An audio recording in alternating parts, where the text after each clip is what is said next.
This video is brought to you by Straight Goods News, Canada's alternative online news source. Visit straightgoods.ca. Well, we don't need to spend $25,000 to put up a flagpole.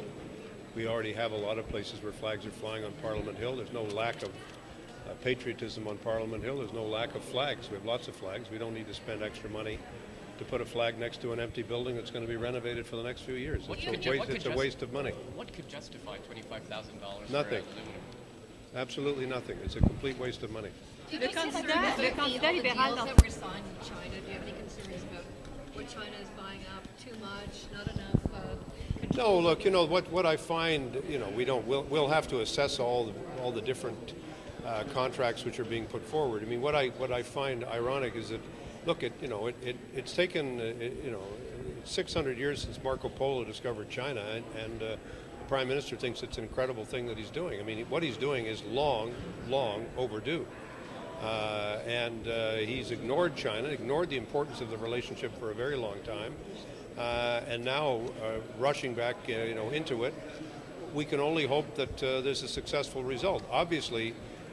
Any significant Chinese investment with respect to foreign investment in Canada has to be reviewed under the Investment Canada Act. We need to have some assurances with respect to the long-term interests of Canada, but it's in our interest to continue a strong commercial relationship with a country that is extremely important for the world on a commercial basis. And none of that takes away from our continuing obligation, to engage China, not only with respect to the human rights situation within China, but also with respect to some significant international issues, particularly Iran and Syria, which are of vital concern to the world. We need China to become a truly responsible member of the world community, to understand that there is such a thing as responsibility to protect, that we do have an obligation to people who are living in conditions of complete oppression, and that the Chinese interpretation of international law, which says that there are walls and borders around countries and no one can ask questions about what's going on inside a country, that view of international law is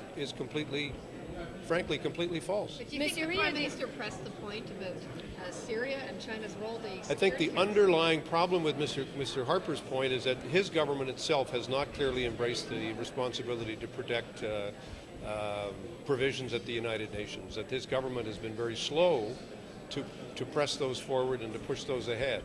So I think that the Prime Minister's lack of engagement with China over the last 6 years, and frankly the immaturity of this government on foreign policy generally, doesn't help with our credibility. But if things are getting better or go better with respect to that relationship, then I've got nothing against it. I think most of us have been to China 10, 12, 14 times in many cases.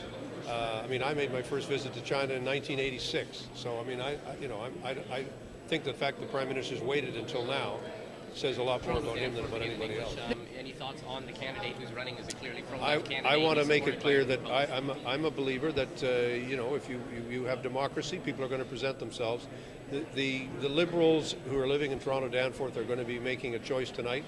They'll make a choice, and I'm quite confident that democracy is always the better route. Are you uncomfortable with this group called Liberals for Life, though? There's some debate about whether they're part of the Liberal Party. Look, the fact of the matter is you're going to have people with varying opinions on various issues at different times.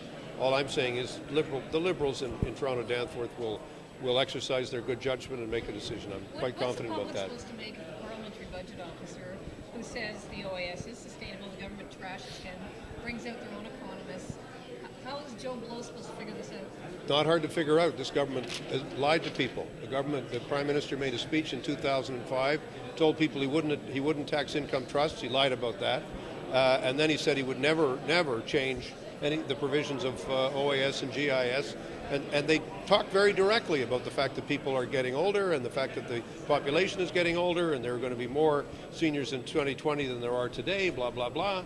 And they said, but despite all that fact, we are still going to guarantee future increases to the program. So I don't think there's any other way to describe this. The way I see it is this is the Reform Party. They're just sort of tearing off the mask that they've run in 2 election campaigns, and they're coming forward and presenting themselves once again as a true Reform Party. You've got a government whose Minister of Justice thinks it's okay to fire warning shots over the heads of people. You've got a member who says it's okay to compare members of the Liberal Party and Liberal program to Adolf Hitler. He apologizes in the House, and then he turns around and talks to local reporters and says, "I was only kidding when I was apologizing." I mean, this government is really the Reform Party in its worst possible manifestation.